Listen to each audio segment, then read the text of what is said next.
Bueno, espero que esté mejor aquí por Zoom el asunto. Eh, bueno, entonces, repasando los supuestos del modelo, tenemos que se va a cumplir la ley de SEI, quiere decir que toda oferta va a crear su propia demanda. No vamos a tener desempleo involuntario, considerando que solamente existiría en su mayoría el desempleo voluntario, queriendo decir esto, que cada persona, eh, si una persona más bien no tiene empleo, es porque por decisión propia ha, ha decidido, valga la redundancia, no entrar al mercado laboral, dado que no cumple con sus condiciones o no le es atractivo entrar a los salarios que se encuentran ahí. Les mencionaba que en el caso del dinero se considera como algo neutral, más bien como un medio de cambio. Eh, o un medio de pago. En este caso, estamos entendiendo que la gente buscará realmente deshacerse del dinero y más bien estar tratando de buscar pues todos estos satisfactores, ¿no? La gente busca entonces en un bien, en un servicio, eh, poder satisfacer sus necesidades y el dinero no podría ser considerado como una necesidad. En el caso de los salarios, yo les decía, de acuerdo con esta teoría, la gente va a negociar su salario de acuerdo a sus necesidades de satisfactores, entendiéndolo como necesidades de bienes y servicios, y estos salarios van a estar cambiando de acuerdo a cómo cambien los precios de estos satisfactores. ¿Qué entenderíamos en una situación teórica? En una situación teórica entenderíamos que si una sociedad no presenta inflación, entonces el salario se tendría que mantener estable porque todos los productos seguirían costando exactamente lo mismo. Y también algo que considera esta teoría es que incluso si los productos bajaran sus...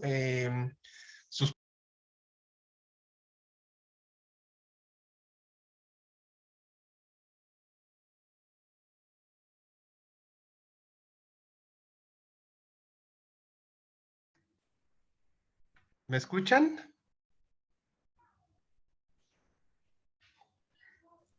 Ya, profesor, pero como que se le había cortado Sí, la voz. me sacó. Es que no sé qué esté pasando con mi internet. Sinceramente, bueno, pues una disculpa, eso queda más allá de mis capacidades, pero bueno, vamos a tratar de ir continuando. Ok, más fácil. ¿Alguna duda con estos supuestos del modelo? ¿Nos quedan claros todos los supuestos? Sí, profe. Ok, vamos entonces a avanzar para no detenernos con esto. Eh, ok, todo comienza justamente con la función de producción y nos van a decir entonces que va a existir lo que se conoce como el producto global ofertado o lo que sería I, bueno, algunos le dicen I0, pero realmente debería ser IO, o sea, toda la oferta de todos los bienes y productos que se van a ofertar en una economía. Y de acuerdo con esta teoría nos dicen que todos los productos pues van a depender de dos factores que los van a crear, que sería el capital y el trabajo. Por lo tanto, nosotros entendemos que todo ese producto global ofertado va a estar en función de la variable capital y de la variable trabajo.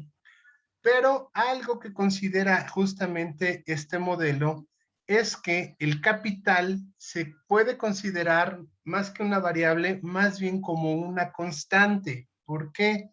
porque difícilmente las producciones van a estar incorporando constantemente capital. Eso no se considera algo que suceda de manera continua. Por lo general, cada que una empresa, un empresario invierte en capital, por lo general, eso lo va a estar haciendo a largo plazo. Esa es la razón en la cual nosotros entenderíamos que el capital se vuelve constante. No obstante, el trabajo, lo que sería L, eso sí se considera una forma variable, ya que en el caso del trabajo, sí se va a estar contratando o despidiendo gente de acuerdo a las necesidades de producción que se vayan teniendo en la empresa o de acuerdo a lo caro que resulte o barato que resulte justamente contratar al personal. ¿Sale? Esa es la razón entonces por la cual nosotros nos estaríamos enfocando justamente en esta variable, en la variable trabajo, más que en la variable capital. ¿Hasta aquí alguna duda? No, profesor. No, vamos a avanzar. Ok, ahora bien, tenemos algo que se llama como el producto marginal del empleo y nos dice que ese producto marginal va a suponer rendimientos decrecientes. ¿Qué quiere decir que sean los rendimientos decrecientes? Que conforme yo vaya, en este caso que estamos hablando del empleo, conforme yo vaya agregando una unidad extra de empleo, pues los rendimientos que yo voy a obtener van a ir disminuyendo. Un ejemplo muy sencillo, a lo mejor si yo tengo un trabajador, ese trabajador me va a producir 3 productos. Y si yo contrato un segundo trabajador, ya ese segundo trabajador o ese conjunto ya de 2 trabajadores no me van a producir 6 productos, que sería una relación directa. A lo mejor entre los dos ya solo me van a producir 5 productos. Yo sigo teniendo ganancias o yo sigo teniendo un incremento de mi producto conforme voy adquiriendo nuevos trabajadores, pero si yo lo divido entre el número de trabajadores que tengo, voy a darme cuenta que entre más trabajadores tengo, menos productos van a representar para cada uno de esos trabajadores. ¿Qué va a suceder? Que en un momento a lo mejor yo tengo ya tantos trabajadores contratados que en vez de obtener mayores productos, voy a empezar a tener pérdidas o lo que se conoce en producción, empezaría yo a tener mermas. ¿Qué quiere decir? Que a lo mejor ya son tantos que se van a estorbar y eso me generaría a mí pérdidas, ¿no? Por la cantidad de gente que yo tengo. Esa visualización sería una visualización muy simple de lo que significan los rendimientos decrecientes.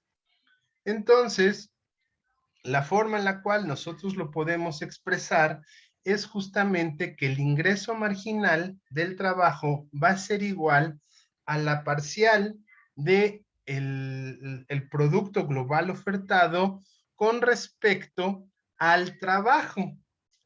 O si nosotros lo expresamos de acuerdo a cómo se encuentra compuesto el producto, el producto global, pues diríamos que el producto global está en función del capital y del trabajo, y eso lo vamos a medir con respecto a cuánto se va a ir incrementando el trabajo. A final de cuentas estamos hablando de una derivada.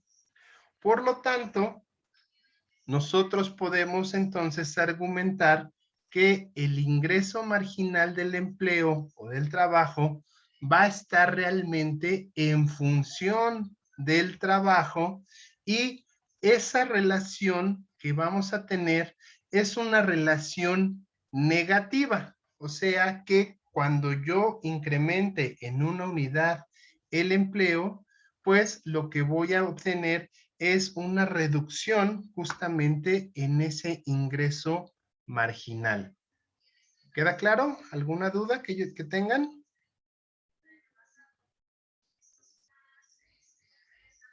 ¿Sí queda No hay claro? duda, profe. Ok, vamos a avanzar entonces.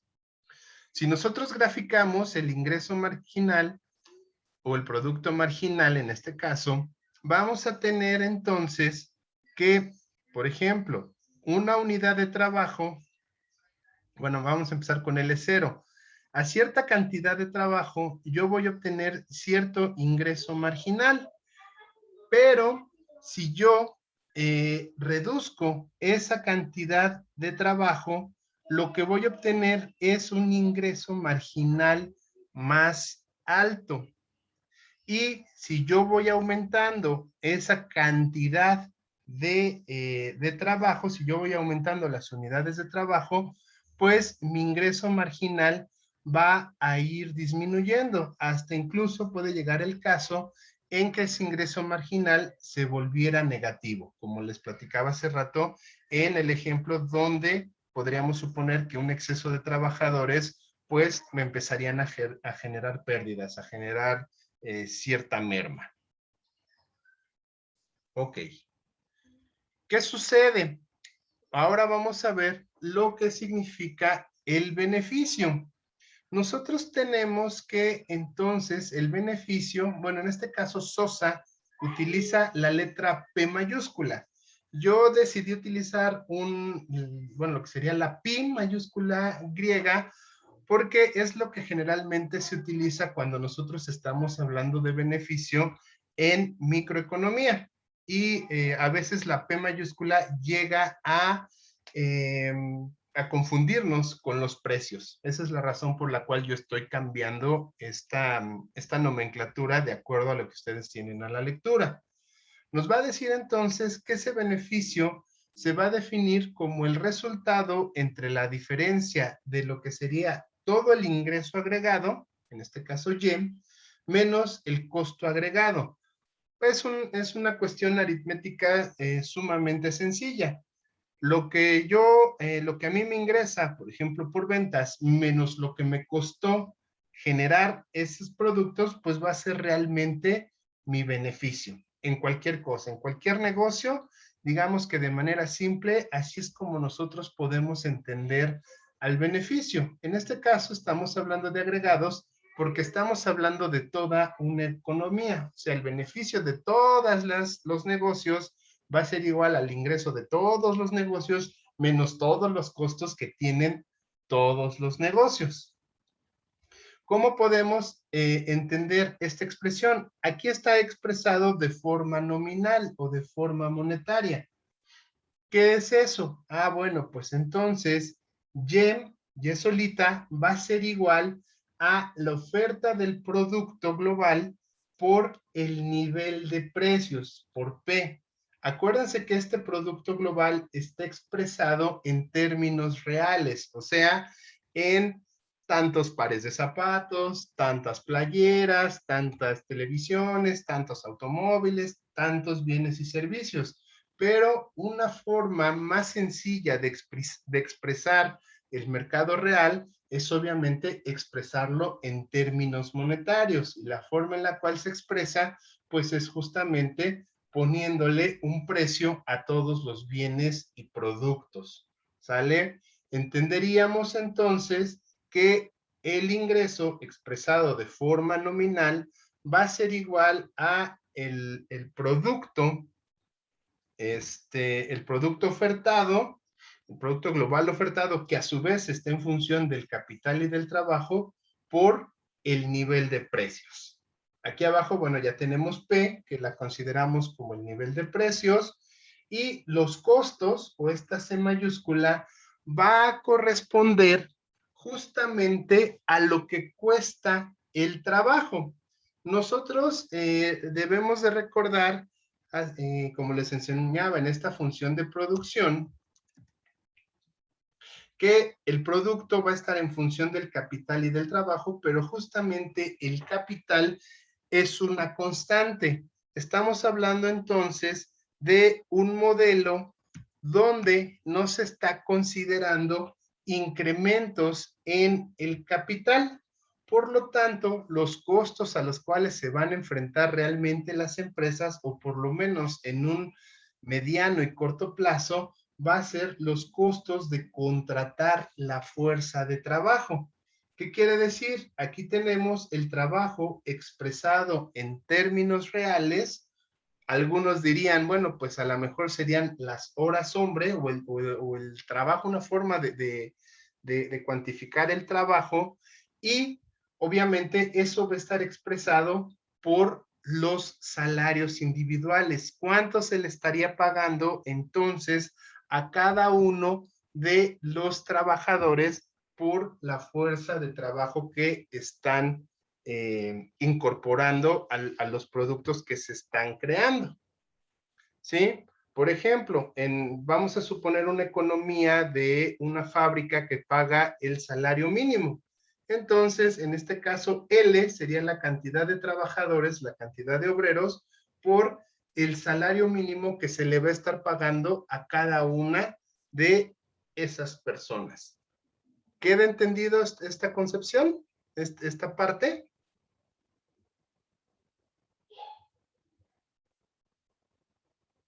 ¿Sí o no? Sí, profesor, queda claro. Ok. Entonces, bueno, sustituyendo, si nosotros sustituimos justamente esto del ingreso menos los costos, nos dice Sosa que entonces nos quedaría que los ingresos van a ser AP por Y0 menos los salarios por el trabajo, ¿sí? O menos WL.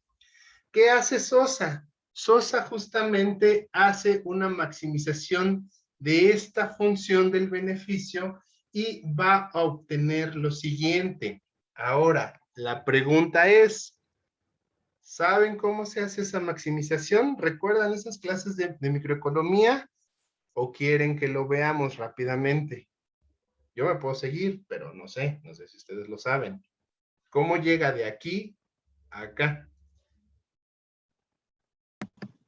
¿Podemos hacerlo, profe? Por favor. ¿Es cuando usamos Lagrange? ¿O no? ¿Mande? ¿Es cuando usamos Lagrange y todo eso? Cuando usan Lagrange, pues yo no he usado Lagrange, pero a ver, yo les explico cómo lo obtuve. Digo, hay varios caminos. Ya ustedes me dicen si es así o si no. Vamos a hacerlo rápidamente. Tenemos nosotros que entonces el beneficio va a ser igual a los precios por el ingreso que esté en función del capital y del trabajo, menos los salarios unitarios por el trabajo. ¿Sí? Estos serían los costos, estos serían los ingresos. ¿Qué es lo que se hace? Bueno, sacamos unas parciales con respecto al trabajo. Y lo que nosotros vamos a tener entonces es que P, como es una parcial, P se vuelve una constante, la dejamos como tal. Y0 está en función del capital, que decimos que es una constante, entonces esta no la tomamos en cuenta, pero también está en función del trabajo. Quiere decir que esta sí se va a ver afectada por el trabajo, entonces nos quedaría la parcial, la dejamos expresada como la parcial de Y0 entre la parcial de L, menos, en este caso, W, como es una parcial, también se pasaría como una constante, la dejamos tal cual, y bueno, voy a hacer una sobrenotación, nos quedaría por la parcial de L sobre L, que bueno, esto se cancela. ¿Qué sucede? Esto nos quedaría entonces igual a P por la parcial de Y0 sobre la parcial de L menos W. Y entonces, la teoría microeconómica nos dice que para maximizar esto lo tendríamos que volver igual a 0.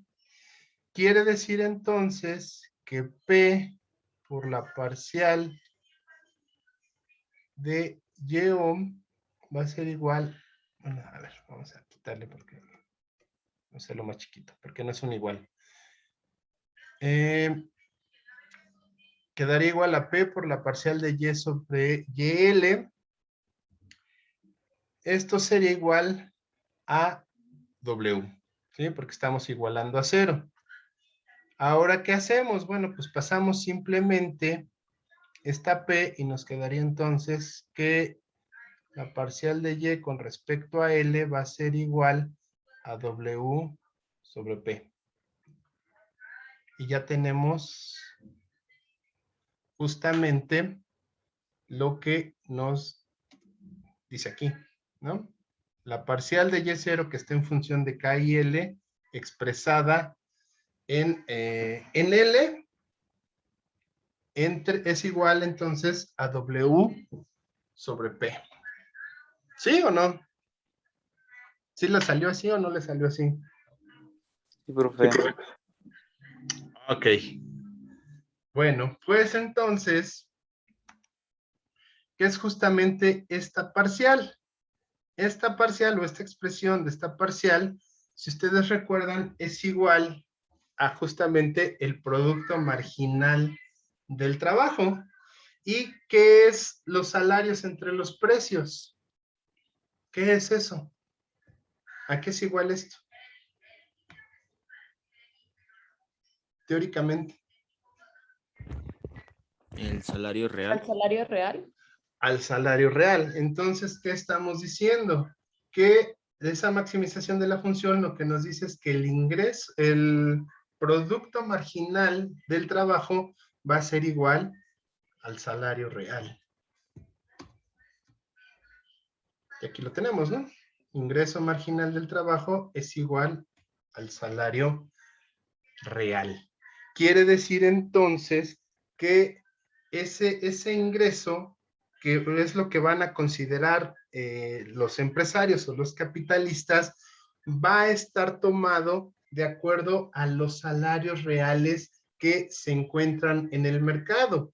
Debemos de recordar que este modelo es un modelo de oferta. La oferta determina la demanda. Quiere decir que entonces el trabajador es quien va a determinar los salarios reales, y el empresario se vuelve tomador de precios. O sea, el empresario, de acuerdo con este modelo, él no tiene poder para establecer cuál es el salario del mercado. Él llega al mercado y dice, ok, los salarios son esos.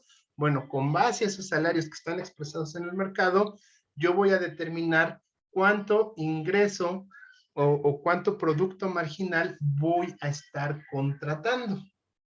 ¿Sale? Vamos a ver entonces justamente esto que los acabo de decir. La demanda del empleo la van a hacer los empresarios. O sea, los empresarios son los que van a estar demandando empleo, van a estar demandando trabajo. Aquí a veces nos genera cierta confusión, porque nosotros entenderíamos que quien demanda trabajo es el empleado, pero esto está expresado en la forma en la cual el trabajador es quien posee su fuerza de trabajo, y al ser lo único que posee, es lo que va a estar ofreciendo al mercado. Los trabajadores ofrecen su trabajo, ofrecen su emplearse, y los empresarios demandan ese trabajo que se encuentra en el mercado, demandan la fuerza de trabajo de todos los trabajadores. Bajo esa concepción, entonces, entendemos que estos empresarios, les repito, son entonces tomadores de precios, y solamente van a contratar el número de empleados que puedan ellos, de acuerdo a lo que estipulen o a lo que necesiten, van a poder contratar pues para los trabajadores que les alcance. ¿Sale? Va a ser entonces que nosotros podríamos ahora asegurar que la curva del ingreso marginal del trabajo que veíamos anteriormente se va a transformar entonces ahora en la función de demanda de empleo. O sea, el empresario va a agarrar esa curva de ingreso marginal y esa curva para él va a representar la demanda de trabajo.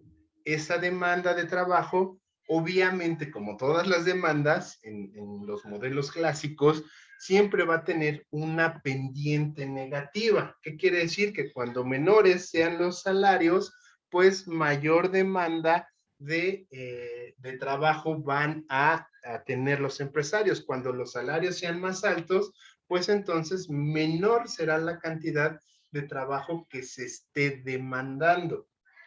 ¿Qué quiere decir? Bueno, pues entonces esta demanda de trabajo, esta DL, pues va a estar en función de los salarios reales. Pero esa función, esa relación de la demanda con respecto al salario real, tiene una función inversa. A mayor salario real, menor demanda. A menor salario real, mayor demanda. A mayor salario real, menor demanda. ¿Sale? Ok, vamos a avanzar entonces. ¿Cómo nos quedaría? Bueno, pues estamos transformando justamente la curva del ingreso marginal del trabajo, pues ahora la estamos convirtiendo en una curva de demanda de empleo. No tenemos ahí ninguna complicación. ¿Sale? Vamos a ver qué pasa entonces con la oferta.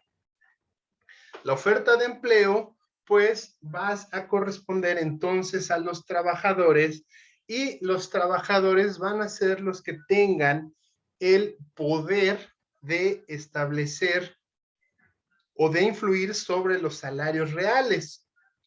Quiere decir entonces que los trabajadores siempre van a buscar maximizar, sobre todo bajo dos variables. ¿Qué quiere decir?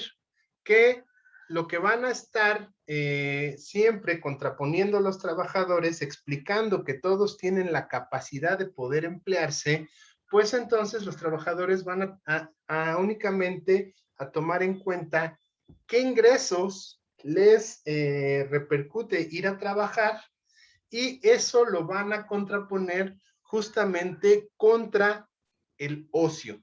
O sea, ¿trabajo ahorita al sueldo que está o mejor me quedo en mi casa? Hay que tomar en cuenta que esta idea pues ha sido considerada durante mucho tiempo. Incluso hoy en día hay personas que lo consideran como una verdad. Quiere decir, o dirían ahí algunos en chistes, que el trabajo es tan malo que pagan por hacerlo. Entonces, bajo esa lógica, pues el trabajador siempre va a estar prefiriendo su ocio, pero lo único por lo cual estaría dispuesto a dejar su ocio es justamente por algún tipo de ingreso que pudiera compensar esas horas que tiene de ocio, que pudiera dedicar a hacer otras cosas, menos a trabajar. ¿Sale? ¿Hasta aquí alguna duda? ¿No? Bueno, esa es la razón entonces por la cual aquellos trabajadores que valoricen más su ocio, pues estarán entonces dispuestos a estar desempleados. Y si esa es la razón, es por lo cual nosotros podríamos entender que justamente el desempleo se vuelve voluntario. O sea, yo no me contrato porque no me convienen los precios y yo prefiero estar en mi casa que irme a trabajar. Es más valioso para mí el ocio que el salario que esté ahí. Si el salario sube de acuerdo a mis expectativas, bueno, pues entonces estaré dispuesto a sacrificar estar en mi casa para irme a trabajar. ¿Qué sucede? Si nosotros lo graficamos, obtenemos justamente esta gráfica. Déjenme minimizarla para tratar de explicarla, a ver si se puede con colores. Ok, aquí tenemos un primer caso. Tenemos que obviamente el trabajador o el ocio va a tener un máximo de 24 horas al día. O sea, ahí sí ya está limitado, no podemos rebasar estas 24 horas del día. ¿Qué quiere decir? Que de aquí es 0 y hasta aquí es 24. Son todas las horas que tiene un trabajador. Y él va a estar decidiendo de esas 24 horas cuántas horas estaría dispuesto a dedicar a trabajar y cuántas horas estaría dispuesto a dedicar al ocio. Entonces, en un primer escenario, nosotros, perdón por el pulso, nosotros tendríamos que cuando los salarios se encuentren a este nivel de salarios, esta persona estaría dispuesta únicamente a trabajar esta cantidad de horas. Todo esto es lo que estaría dispuesto a trabajar a este nivel de salario. Mientras que toda esta área, o toda esta, más bien todo esta parte, es lo que él estaría destinando al ocio. ¿Qué quiere decir? Bueno, quiere decir entonces que si esta persona, o si ahora los salarios del mercado son más altos, entendiéndolo desde este punto, pues ahora esta persona estará dispuesta a trabajar toda esta cantidad de horas y a dedicar esta área, no es esta área, perdón, al ocio. ¿Qué vamos viendo? Que entonces, conforme el salario aumenta, el trabajador estará más dispuesto a sacrificar sus horas de ocio. Y entre menor sea el salario, pues el trabajador incluso estará dispuesto a no contratarse. Esa es la razón por la cual se considera que los trabajadores son los que van a estar estableciendo justamente el nivel de salarios reales. ¿Hasta aquí alguna duda? ¿Quedó claro este ejemplo?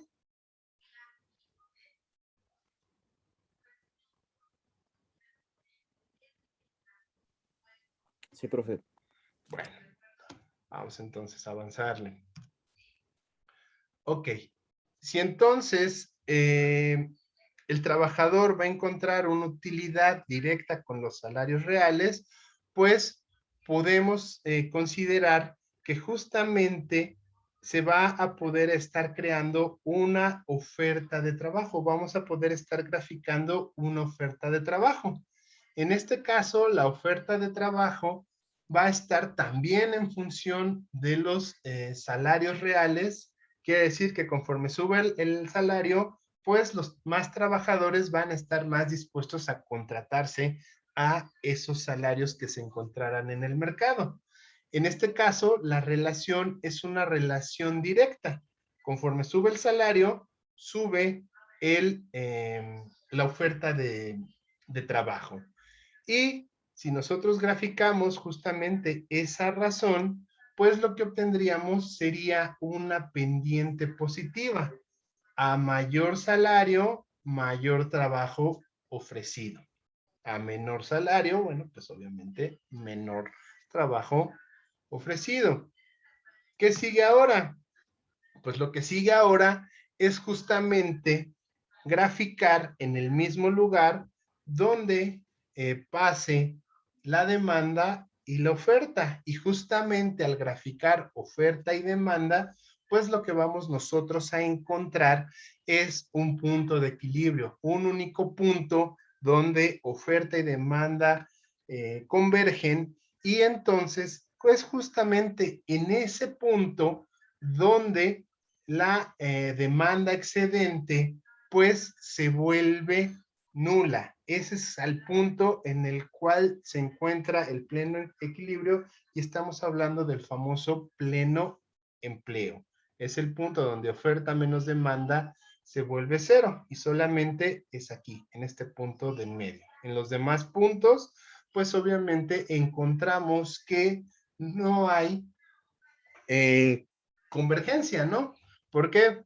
Porque, por ejemplo, a este nivel de WR1, quiere decir que a este nivel de salarios, pues los empresarios estarán dispuestos solamente a contratar este nivel de trabajo, mientras que como es un sueldo bastante alto, pues la oferta de ese trabajo resulta más alta, no hay un punto de convergencia, y en este caso, bueno, pues lo que sucederá es que los oferentes se verán en la necesidad de tener que reducir sus pretensiones de salario. En el caso R2, bueno, ocurre lo contrario. Los salarios son tan bajos que los empresarios estarán dispuestos a contratar esta cantidad de empleo, pero los trabajadores, que son los que ofrecen el trabajo, pues no estarán todos dispuestos a contratarse.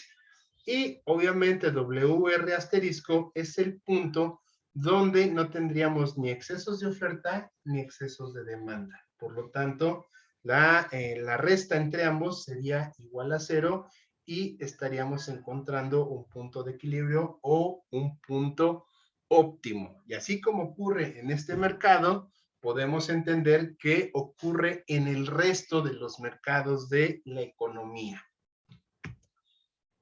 Ok, ya que se determina entonces ese nivel de producto, ya que sabemos cuál es el nivel óptimo de empleo, pues el siguiente paso es ver o superponer o poner encima de la función de producción justamente este mercado de trabajo. Y entonces a este nivel de trabajo, a este nivel de empleo, pues le va a corresponder la cantidad de lo que realmente se va a estar produciendo en toda la economía. Quiere decir que ya cuando tengamos equilibrio en el mercado de trabajo, automáticamente ya no va a haber personas desempleadas. Y en ese momento ya estaríamos nosotros alcanzando el óptimo del pleno empleo en todos los mercados existentes, o por lo menos en todos los mercados productivos. ¿Por qué? Porque ya no se podría producir más, ni tampoco se estaría produciendo menos de lo que se necesita para la economía. ¿Hasta aquí alguna duda, algún comentario que tengan?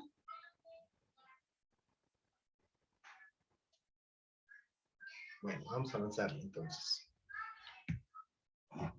¿Qué sucede? Bueno, pues nos dicen entonces que el modelo clásico va a suponer entonces que si no hay oferta ni demanda excedente, nosotros podríamos decir que la oferta va a ser igual, o todo el producto que se oferta va a ser igual a todo el producto que se demanda, y en consecuencia, bueno, pues también esto nos daría un ingreso nominal o un producto nominal o un producto expresado de forma monetaria, pero en los tres casos estaríamos hablando de una igualdad. ¿Sale? ¿Por qué? Porque aquí el dinero no tiene ninguna relevancia. El dinero no está jugando otro papel que no sea el de medio de cambio. Y debemos de entender, de acuerdo a esta concepción, de acuerdo a esta lógica, que, por ejemplo, guardar el dinero va a representar una desutilidad. Era más o menos algo que también llegó a explicar, o que llegamos a ver con Marx, ¿no? También Marx decía, bueno, un atesorador en este sistema capitalista no tiene como que razón de ser. ¿Por qué? Porque el dinero, bueno, pues a final de cuentas va a estar perdiendo utilidad el tenerlo ahí guardado, ahí atesorado. El dinero lo que tiene que ser es tratar de eficientar la economía, de facilitarla, y por esa razón es que ninguna persona estaría dispuesta a tenerlo, a quedarse con él a forma de atesoramiento. ¿Qué sucede?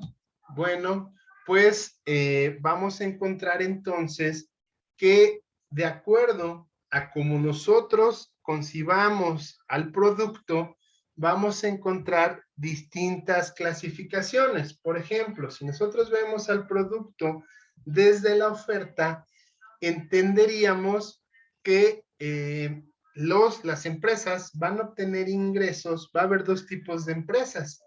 Empresas que se dediquen a producir bienes de consumo, o sea, bienes que se le venden a la población en general, como podrían ser ropa, calzado, comida, etcétera, etcétera, pero también va a haber empresas que le van a vender a otras empresas, o sea, les van a vender los famosos bienes de capital, entendidos fácilmente como maquinaria y herramientas, ¿no? O cualquier tipo de activo fijo.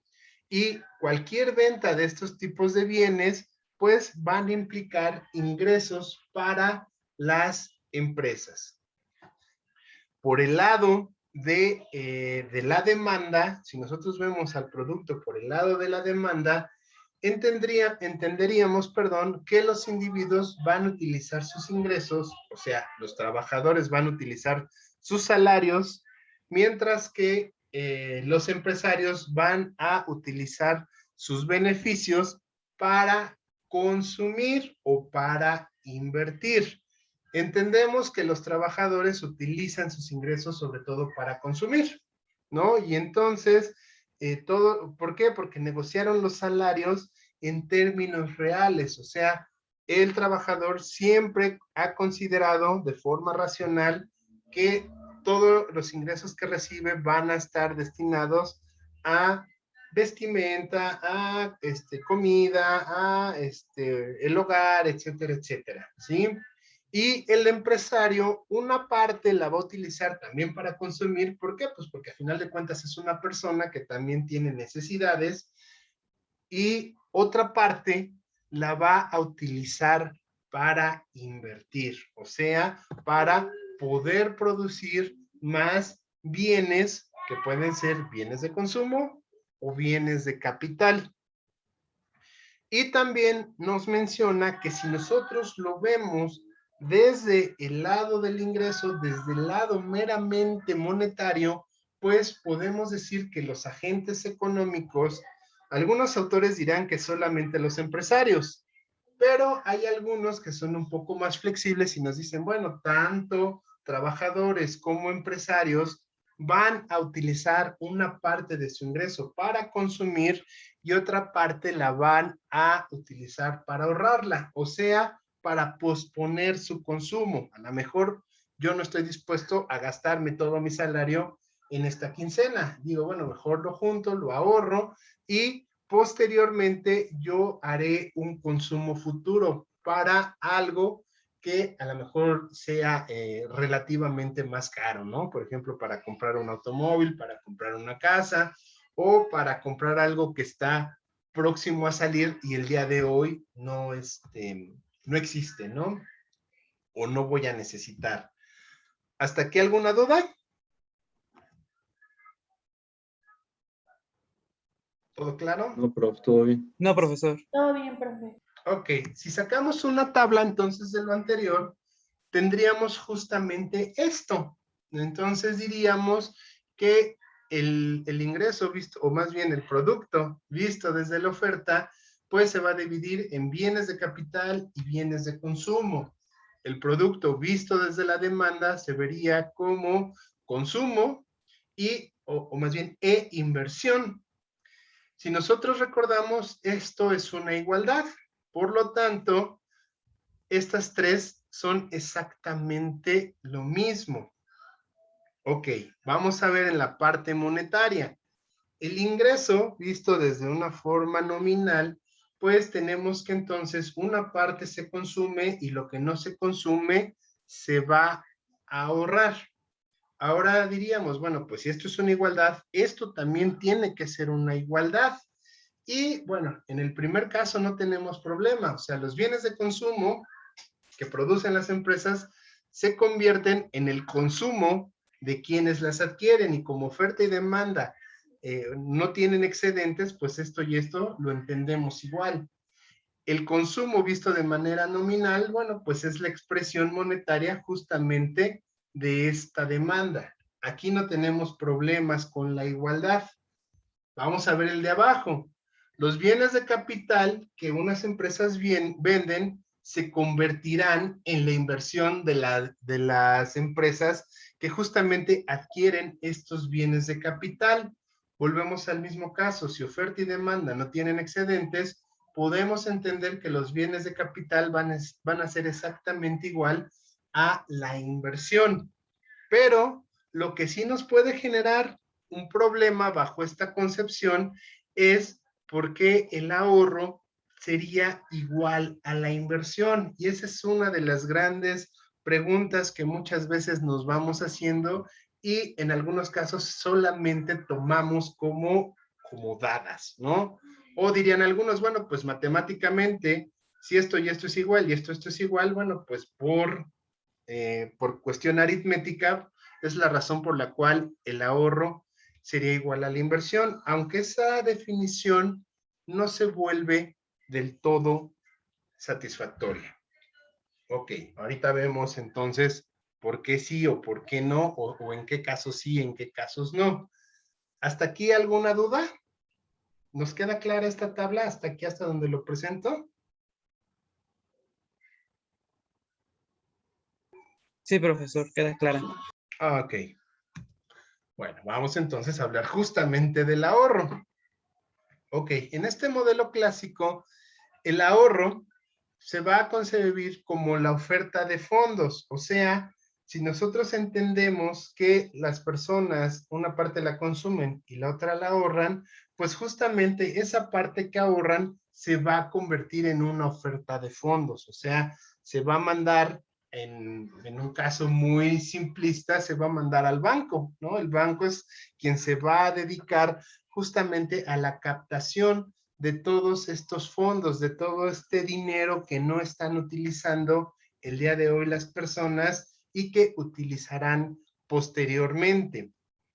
¿Qué sucede? Bueno, pues esta oferta de fondos va a depender justamente del nivel de ingreso que tengan las personas y también va a depender de la tasa de interés que ofrezcan los bancos, o sea, qué tan atractiva es la tasa de interés como para que yo deje de consumir algo hoy y sacrifique mi consumo a cambio de obtener una rentabilidad o algo que me represente algún tipo de ganancia.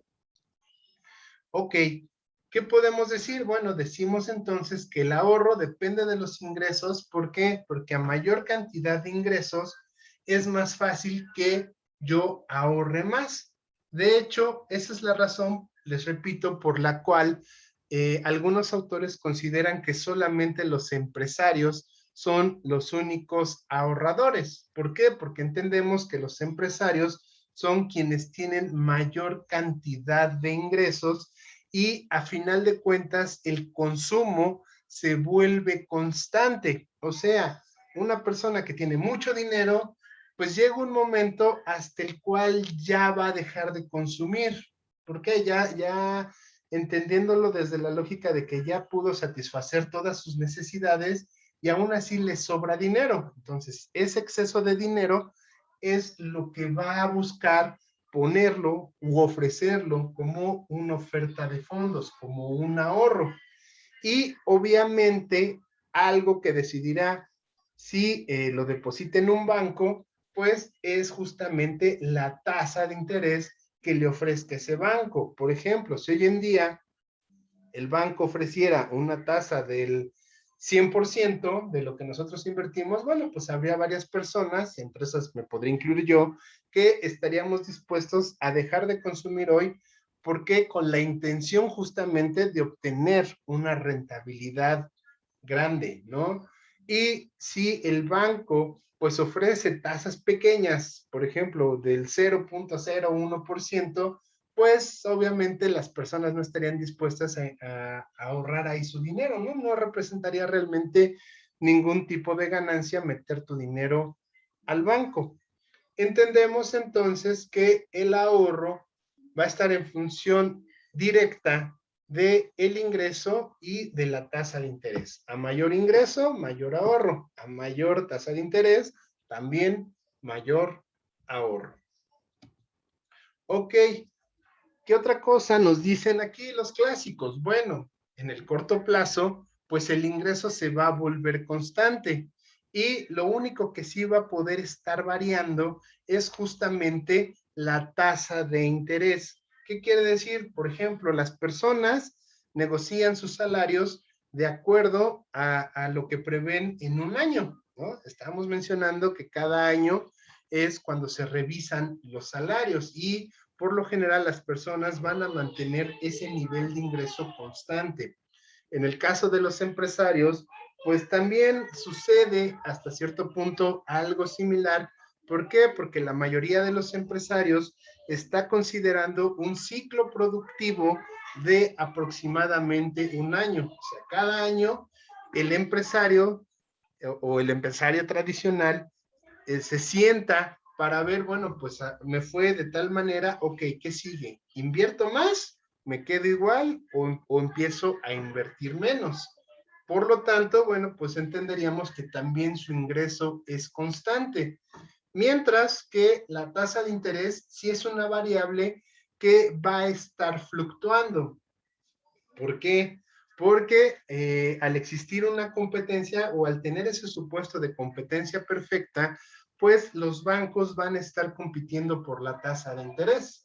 Entonces, si hay, entre más bancos haya, es más probable que los bancos empiecen cada uno a estar ofreciendo mayores tasas de interés con la intención de estarse apropiando de todos estos fondos o todos estos todo este ingreso que no se está consumiendo y entonces, bueno, pues nosotros sabemos que los bancos lo que hacen es captar o una de sus funciones principales es captar ese exceso de ingreso y destinarlo a proyectos productivos, o eso es lo que nos dice la teoría, eso es lo que venimos revisando hace poco.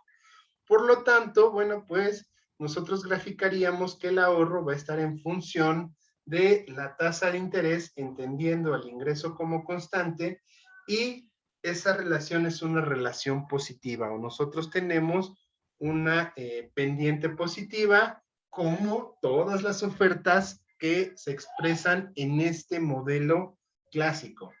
¿Hasta aquí alguna duda? ¿Queda claro? Bueno, vamos a avanzar entonces. ¿Qué pasa en contraparte? Bueno, pues ahora hablemos de la inversión. La inversión va a suponer una demanda de fondos prestables. ¿Qué quiere decir? Que por lo general las inversiones requieren de grandes o de fuertes cantidades de dinero, cantidades que no siempre van a estar teniendo los capitalistas, los empresarios, los que se dedican justamente a esto. Entonces, ellos van a ser los que demanden justamente este exceso de fondos o van a estar demandando estos fondos prestables y obviamente la razón por la cual van a decidir adquirir o no adquirir un préstamo pues va a depender de la tasa de interés, pero en esta razón es una razón inversa. Quiere decir que entre menor sea la tasa de interés, pues entonces mayor cantidad de fondos estarán dispuestos a demandar. Si la tasa de interés es muy alta, bueno, pues entonces no van a estar tan motivados a estar demandando estos fondos prestables o van a ser más cautelosos para demandar estos fondos que se están ofreciendo. También algo que va a definir o a intervenir en la toma de decisiones para invertir va a corresponder justamente al ingreso marginal del capital. O sea que los empresarios van a estar revisando su curva de producción y entonces van a decidir, ok, todavía me es conveniente contratar mayor personal o incluso incrementar mi capacidad instalada de capital o ya no voy a crecer más o ese crecimiento realmente no me va a implicar grandes ganancias. Si ellos consideran que sí, que invertir en capital o que invertir en contratar más personal le es conveniente, bueno, pues entonces decidirán adquirir algún tipo de fondo, ¿no? Algún tipo de crédito. Por lo tanto, bueno, pues entonces podemos mencionar que la inversión va a estar en función de la tasa de interés, una función inversa, o sea, a mayor tasa, menor inversión, y en función directa del ingreso marginal del capital. O sea, si me va a dar más beneficios comprar una máquina nueva o comprar nueva herramienta, bueno, pues entonces yo voy a estar dispuesto a invertir. Y esa relación es una relación directa. A mayor ingreso, mayor inversión. A menor ingreso, menor inversión. Pero, como hemos venido platicando, pues el capital se vuelve constante, o en este modelo el capital se maneja como algo constante. Quiere decir entonces que realmente la única variable que va a estar siendo importante para una toma de invertir o no es justamente la tasa de interés que existe en el mercado. Y nosotros, bueno, pues podemos graficar una recta que se convertirá en la recta de demanda de fondos, y obviamente pues esta recta tiene una pendiente negativa, entendiendo que a menor tasa de interés, mayor demanda de fondos y viceversa. ¿Qué sucede ahora? Bueno, pues lo que sucede, como hemos visto en todos los mercados, pues también en este mercado de fondos prestables, vamos a tener graficada una oferta de fondos prestables y una demanda de fondos prestables, y justamente estas dos líneas, esta oferta y demanda, van a converger en algún punto, y es justamente ese punto donde se intersectan ambas líneas que nos va a establecer la tasa de interés de equilibrio del mercado. Y al igual que sucedía en el mercado de trabajo, pues también va a existir un punto donde oferta y demanda van a ser iguales. Quiere decir entonces que justamente es en este punto donde todo lo que se ofrece se va a demandar, no van a existir excesos y entonces, o excedentes, y entonces esta será la tasa de interés de mercado que va a regir en ese momento en la economía, y por esa razón entenderíamos, la igualdad entre ahorro e inversión. ¿Hasta aquí alguna duda, algún comentario que tengan?